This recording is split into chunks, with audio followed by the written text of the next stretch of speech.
से पहले इमरान खान की बहन अलीमा खान का एक स्टेटमेंट है और ये बड़ा क्रिटिकल स्टेटमेंट है, अर्जेंट स्टेटमेंट है। उन्होंने हंगामी बुनियादों पे एक पैगाम जारी किया है अपने सोशल मीडिया अकाउंट के ऊपर। उन्होंने कहा it is critical and urgent that Imran Khan B examined and treated at a proper medical facility. Imran Khan साहब को फौरी तौर पे जो है वो एक बेहतर मेडिकल फैसिलिटी के अंदर उनका ट्रीटमेंट किया जाए, उनको वहाँ पे एग्जामिन किया जाए। और हमने रिकमेंडेशन दी है चीफ जस्टिस ऑफ पाकिस्तान को कि उन्हें अलशिफा अस्पताल में जो है वो ले जाया जाए इस्लामाबाद में, और वहाँ जो स्पेशलिस्ट डॉक्टर हैं वो उनको चेक करें। ये एक्चुअली अंग्रेजी में मैं आपको ट्रांसलेट करके बता रहा हूँ। और साथ उन्होंने कहा कि वहाँ पे जो सुपरविजन है वो होनी चाहिए उनके अपने जाती जो फिजिशियंस हैं, और उस वक्त उनकी फैमिली की प्रेजेंस भी वहाँ पे होनी चाहिए। ये मुतालबा उन्होंने एक मरतबा फिर दोहराया। उन्होंने कहा ये लेकिन बड़ी बदकिस्मती है कि चीफ जस्टिस याया अफरीदी ने जो डॉक्टर ने वहाँ पे अडयाला में जाकर एक विजिट किया उसके ऊपर उन्होंने इत्मीनान का इजहार कर दिया, और जबकि फैमिली और जो डॉक्टर्स हैं उनके अपने हमारी डिमांड्स के हवाले से कुछ नहीं किया गया। और ये क्या छुपा रहे हैं, ये सवाल भी उन्होंने उठाया।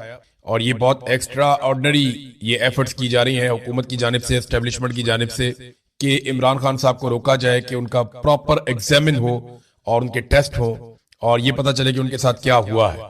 और वो डॉक्टर जिन पे इमरान खान साहब का एतमाद है और जो उनके अपने फैमिली के डॉक्टर हैं और जो खुद वो उनकी फैमिली है, उनकी मौजूदगी में सारा कुछ हो, लेकिन इसको रोका जा रहा है। इससे बहुत सारे सवालात जन्म ले रहे हैं। फिर उन्होंने ये बताया कि गवर्नमेंट और उनके मिनिस्टर्स ने क्या किया और किस तरीके से इंसिस्ट किया गया फैमिली को। लेकिन इमरान खान साहब के इलाज के हवाले से उन्होंने कहा जी कि कोई प्रॉपर केयर नहीं की जा रही, और इमरान खान साहब की सेफ्टी के हवाले से हमें कंसर्न्स हैं।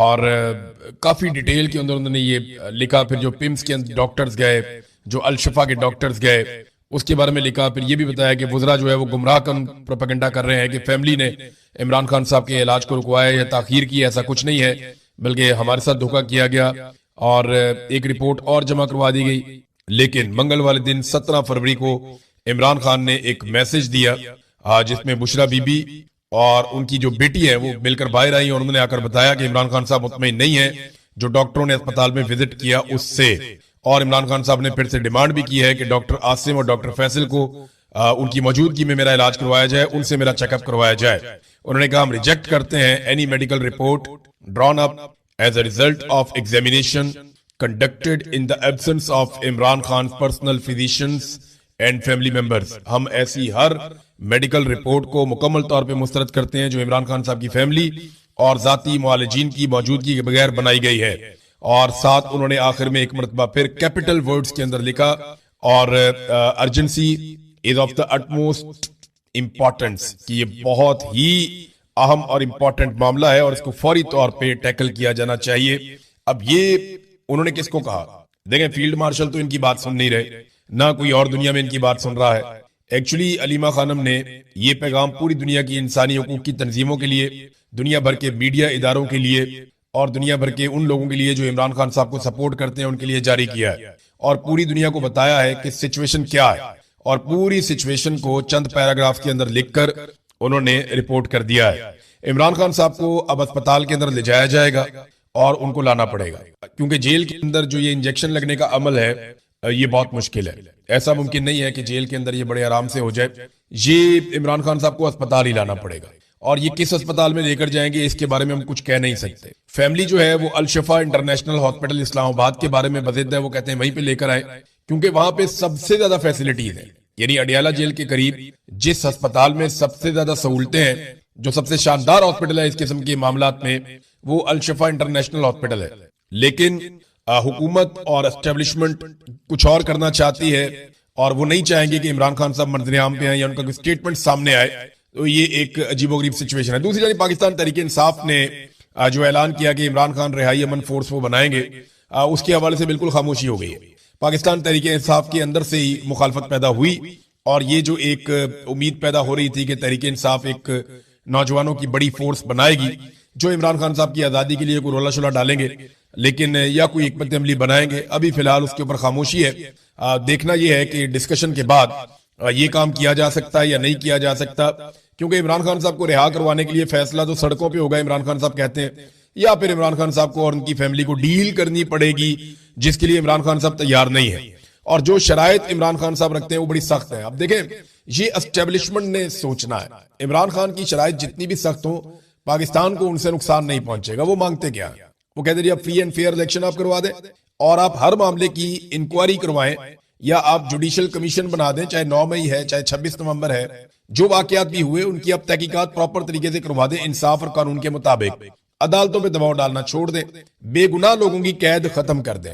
और ये जो आपने मुदाखलत की हुई है सियासत के अंदर, हर चीज के अंदर, ये मुदाखलत खत्म कर दें, वो एस्टेब्लिशमेंट को कहते हैं। ये चीजें पाकिस्तान को डिलीवर करेंगी। लेकिन मुझे नहीं लगता कि इनका ऐसा कोई इरादा है एस्टेब्लिशमेंट का। जिस तरीके से पाकिस्तान में लग्जरी तैयारे आ रहे हैं, इन तैयारों के बारे में मैं चंद चीजें आपको बता दूं। एक तो ये बहुत तेज तैयारे हैं, ये बड़े लंबे ट्रेवल कर सकते हैं, यानी ये तैयारे तो छोटे हैं लेकिन ये बड़ा लंबा सफर कर सकते हैं। बाद तैयारे ऐसे होते हैं उनको बार बार फ्यूलिंग की जरूरत पड़ती है। ये उन मामलात से आगे के तैयारे हैं, इनकी रफ्तार भी अच्छी है, ये लग्जरी भी बहुत है, इनका सफर भी बहुत महफूज है। तो ये वो तैयारे हैं जो नॉर्मली लेकर भागने के काम आते हैं। अब जिस तरह एक तैयारा मंसूब किया जा रहा है, कभी मोहसिन नकवी से, कभी आर्मी चीफ से, कुछ और लोगों के पास भी पाकिस्तान में तैयारे हैं। वजीर आजम जो है वो भी तैयारा रखते हैं, दीगर लोग भी तैयारा रखते हैं, सिंध वाले जो है उनके पास भी तैयारे हैं, जरदारी साहब जो है वो भी तैयारा इस्तेमाल कर सकते हैं। इसी तरह पंजाब में मरियम नवाज ने भी तैयारा हासिल कर लिया है। फैमिली के 10, 12, 15, 17 लोगों को लेकर निकलना उनके लिए भी कोई मसला नहीं होगा। ऐसा लगता है कि भागने की तैयारियां हैं, जिस तरह तैयारे ये इकट्ठे कर रहे हैं। बहरहाल इन तैयारों के पैसे किसने दिए, कहां से आया इतना पैसा?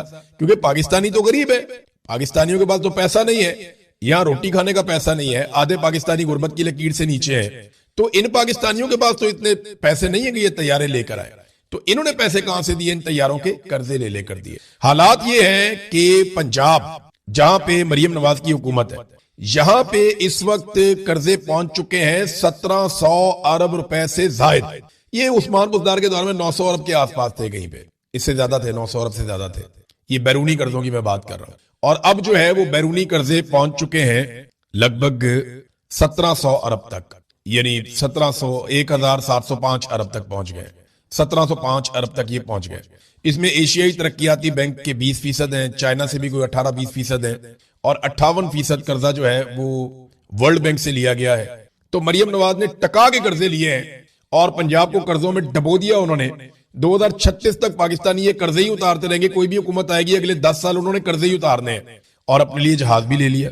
इन कर्जों से इन्होंने सैलाब मुतासिरीन के घर नहीं बनाए, इन कर्जों से इन्होंने गटरों के ढक्कन नहीं लगाए, इन कर्जों से इन्होंने गरीब आदमी को एजुकेशन नहीं दी, हेल्थ नहीं दी, बल्कि वो जो हेल्थ कार्ड था वो भी उनसे वापस ले लिया।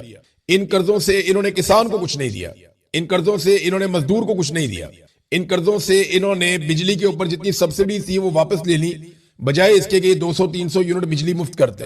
तो इन कर्जों से और तो कुछ किया नहीं, अपनी अयाशियां की हैं, पूरी दुनिया की मौजें ये कर रहे हैं। और अब एक तैयारा भी इन्होंने ले लिया। भागने के लिए तैयारे काम आएंगे और कोई काम नहीं है। एक तैयारे का कहा जा रहा है वो 11 अरब का है, तो दूसरा बताया जा रहा है जी वो उससे भी महंगा है और बड़ा जदीद तैयारा है। तो इसराइली तैयारे, हमें पाकिस्तानियों को कहते हैं कि इसराइली मसनूआत का बाइकआउट कर दो, उनकी बोतल नहीं पीनी, 10 रुपए वाली ये चीज नहीं लेनी, वो चिप्स नहीं लेना, ये नहीं लेना, वो नहीं लेना, ये इसराइल का है। खुद जनाब इसराइली तैयारे, कमाल नहीं हो गया?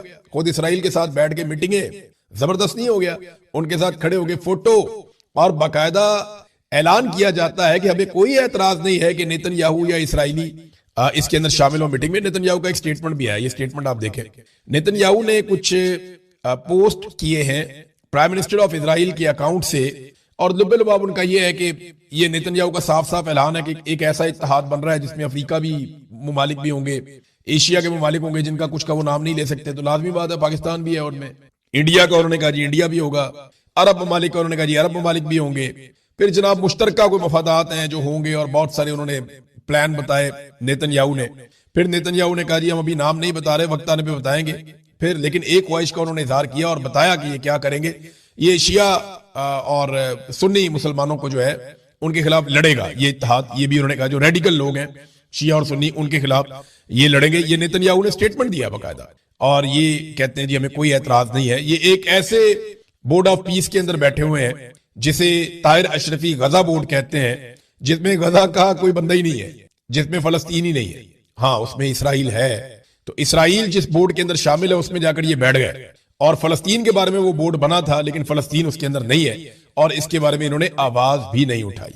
सऊदी अरब जो है वो वक्तन फवक्तन आवाज उठाता है। अभी ग्रेटर इसराइल के हवाले से जो एक स्टेटमेंट इसराइल के अंदर जो अमरीकी सफीर है उन्होंने जो स्टेटमेंट दिया उसके ऊपर सऊदी अरब ने अच्छा तगड़ा जवाब दिया, और लेकिन बाकी लोग जवाब नहीं देते। सऊदी अरब कहीं ना कहीं कुछ ना कुछ थोड़ा बहुत वो करता रहता है। अब नाजरीन, असद कैसर साहब ने भी एक स्टेटमेंट देकर बताया कि पाकिस्तान पर जो बैरूनी कर्जों का हुजम है वो गुज़िश्ता 3 सालों में, ये जो शहबाज शरीफ साहब को लाकर इंस्टॉल किया गया था, पहले पीडीएम की सरकार बनाई गई और उसके बाद पीडीएम 2 की सरकार बनाई गई, तो ये जो लाकर इंस्टॉल किया गया, एक दफा जनरल बाजवा ने इंस्टॉल किया और दूसरी दफा आसिम मुनीर ने इंस्टॉल किया, तो ये 3 वर्षों के दौरान तकरीबन 84% पाकिस्तान के बैरूनी कर्जों के हुजम में इजाफा हो गया।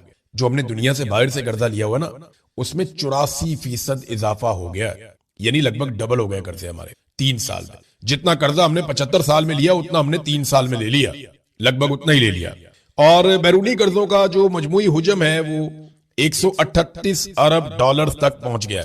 अब एक बात आप ज़हन में रखें कि ये अभी भी कर्जे ले रहे हैं। 25 करोड़ डॉलर ये लेना चाहते हैं चाइना से, कुछ 60 करोड़ डॉलर इन्होंने लिए हैं एक निजी बैंक से, कुछ और जगह से भी ये कर्जे हासिल करने की कोशिश कर रहे हैं कि मजीद कर्जा पाकिस्तान को मिल जाए। लेकिन पाकिस्तान की जो क्रेडिट रेटिंग है, जिसकी बुनियाद पे कर्जा मिलता है कि भाई ये पैसा वापस कर सकता है या नहीं कर सकता, क्रेडिट रेटिंग में सिंपल आपको मैं ये बता देता हूं कि इसकी अहलियत क्या है।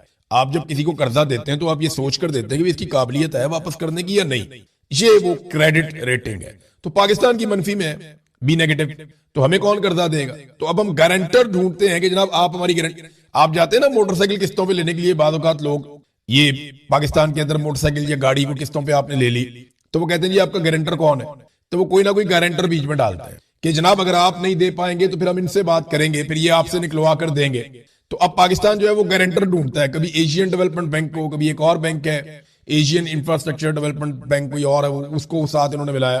तो कोशिश इनकी ये है कि इनको कर्जे मजीद मिल जाए। अब अगर ये मजीद कर्जे लेंगे तो ये सारे रिकॉर्ड तोड़ देंगे, बार बार IMF के पास जाते हैं, इससे पाकिस्तान का भला नहीं होता। और पाकिस्तान पे कर्जे चढ़ा चढ़ा के इन्होंने पाकिस्तान का ये हाल कर दिया।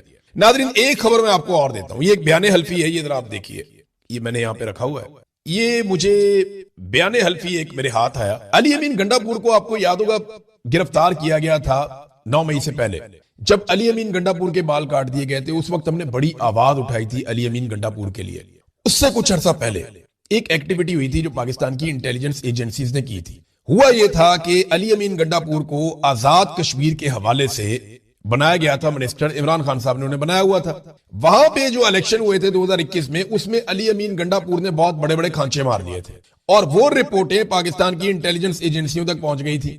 तो बाद में जब अली अमीन गंडापुर को गिरफ्तार किया गया इस बुनियाद के ऊपर, तो अली अमीन गंडापुर के सामने कुछ बयाने हल्फी रखे गए कि जिन बंदों से तुमने पैसे लिए हैं ये इन बंदों ने बयाने हल्फी दे दिए हैं। और अब मुझे ये बात पता चलती है कि उस वक्त अली अमीन गंडापुर, क्योंकि मेरे पास जैसे ये कागज पहुंचे, अब जिन्होंने बयाने हल्फी लिखकर दिए हैं वो लोग तो अभी भी जिंदा है ना, जिन्होंने अली अमीन गंडापुर को पैसे दिए वो लोग भी अभी जिंदा है। तो एक बयाने हल्फी मैं आपको अभी दिखा रहा हूं, आने वाले दिनों में आपको 4 से 5 और भी नजर आ जाएंगे। और इस पे एक जर्नलिस्ट है यहां इंग्लैंड में, अबरार कुरैशी साहब, वो इस पे काम कर रहे हैं और इसके ऊपर इन्वेस्टिगेशन कर रहे हैं। वो 1-2 और स्टोरीज पे काम कर रहे हैं। आपको बड़ा मजा आने वाला है। आने वाले दिनों में आपको पता चलेगा कि ये इमरान खान की फैमिली पे अटैक क्यों कर रहे हैं और अली अमीन गंडापुर क्यों एस्टेब्लिशमेंट की लाइन लेते हैं, ये सारा आपको पता चल जाएगा।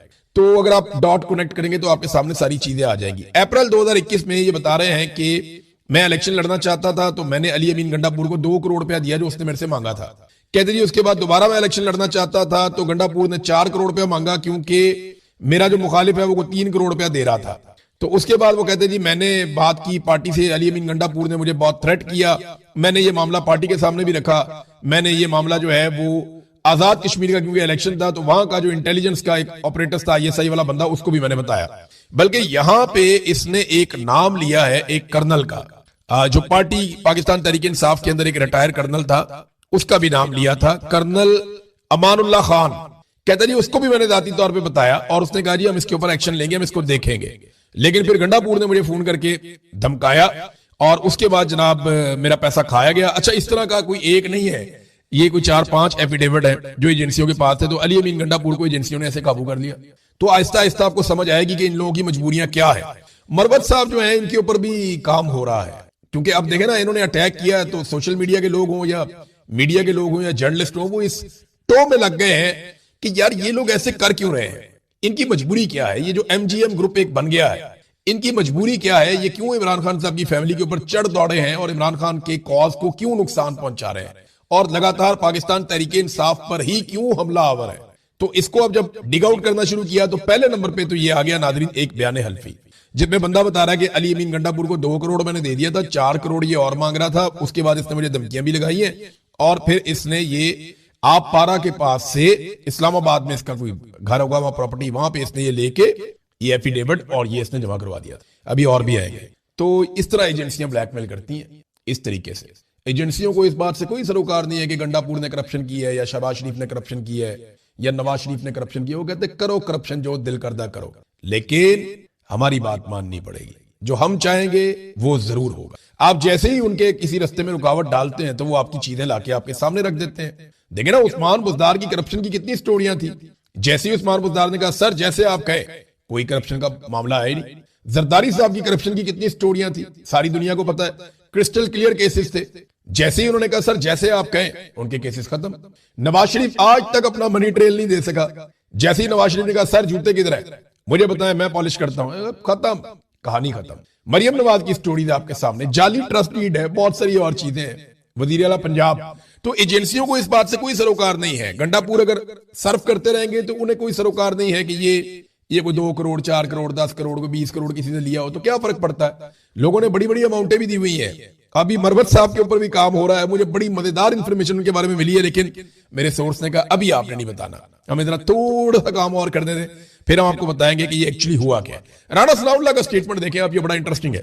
राणा साहब ये कहते हैं कि मैं जनरल बाजवा को मिला तो जनरल बाजवा ने मुझे कहा कि आप काफी सेहतमंद हो गए। ये जब जनरल बाजवा आर्मी चीफ था ना, और राणा साहब कहते जी, उन्होंने कहा जब आप जेल में थे तो आप बड़े स्मार्ट थे। फिर उन्होंने जनरल फैज हमीद की तरफ देखा, जनरल बाजवा ने, और कहा कि इन्हें दोबारा स्मार्ट करो। अंदाजा करें कैसी रऊनत है इन जर्नैलों में कि आर्मी चीफ कह रहा है एक सियासतदान को कि तुम जब जेल में थे तो बहुत स्मार्ट थे, और फिर अपने DGISI को देके कहता है इनको दोबारा स्मार्ट करो। ये धमकी नहीं है तो और क्या है, ये धमकी है ना कि ताकत मेरे पास है, हथियार मेरे पास है, इदारे मेरे कंट्रोल में है, तो मैं तुम्हें जेलों में डालूंगा। फिर जनरल बाजवा को राणा सनाउल्लाह के बकौल उन्होंने कहा कि हमारे दरमियान अल्लाह ताला इस दुनिया में फैसला करे, जिस पे बाजवा जो है वो थोड़ा सा पीछे हट गया। उसने कहा जी मैंने आपके खिलाफ केस नहीं बनाया, और जिसने वैसे केस बनाया था राणा सनाउल्लाह के खिलाफ, उसको तो खुद मियां नवाज शरीफ साहब ने बड़ा नवाजा बाद में, शहबाज शरीफ साहब ने बड़ा नवाजा बाद में। जनरल बाजवा को तो इन्होंने खुद ही एक्सटेंशन दी थी, और जनरल बाजवा के साथ मिलकर इन्होंने बाद में रजीम चेंज भी किया। तो इन्होंने कुछ नहीं सीखा किसी चीज से। राणा सनाउल्लाह साहब के साथ जो जुल्म हुआ था उससे 10 गुना ज्यादा जुल्म राणा सनाउल्लाह ने अपने सियासी मुखालिफिन के साथ कर दिया, और राणा सनाउल्लाह ने उन्हीं के साथ मिलकर यह जुल्म किया जिन्होंने ये जुल्म राणा सनाउल्लाह पे किया था। राणा सनाउल्लाह को पॉलिटिकल लोगों ने थोड़ी मारा था, मैं तो राणा सनाउल्लाह के हक में बोल रहा था, शोर मचा रहा था, बार बार कह रहा था, और मुझे एक पॉलिटिकल आदमी ने नहीं कहा कि तुम ये क्यों कर रहे हो। मुझे जब कहा मिलिट्री एस्टेब्लिशमेंट ने उस वक्त भी दबाव डाला कि ये ना करो। तो ये लोग खुद ही अब चाहते हैं कि इनको मार पड़े सियासतदानों को, तो फिर खाते रहे मार, इनकी मर्जी।